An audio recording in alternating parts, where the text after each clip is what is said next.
ខ្ញុំឆ្នាំនេះតាមខ្ញុំប្រើជីព្រាបសនឹងមកគឺអត់មានបញ្ហាផ្សិតអីនឹងលាក់គល់អីគឺអត់មាន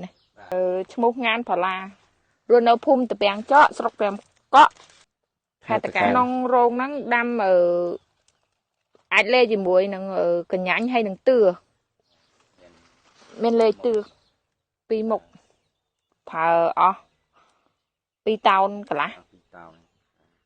កើនខុសគ្នាទៅ400ទៅ500គីឡូអាខ្លះវត្តដល់តោនចាហូងវិញយើងវាវត្តដល់តោនអាចបានបានតោនបងធ្វើរោងវិញវាអាចឡើងទៅ900ទៅ1 តោនកាលពីមុនយើងកាត់បានតែ1 តោន2 តោនអីទៅពេលយើងប្រើជីនឹងមកឡើងបាន2 តោនជាងឥឡូវវារៀងឡើងលឿន9 10ថ្ងៃ20ថ្ងៃអីវាយើងបើយើងកាត់កើតអាហ្នឹងរយៈពេល20ថ្ងៃទៅ9 10ថ្ងៃកាលពីមុនបើយើងប្រើជីពីមុនយកប្រើជីទឹក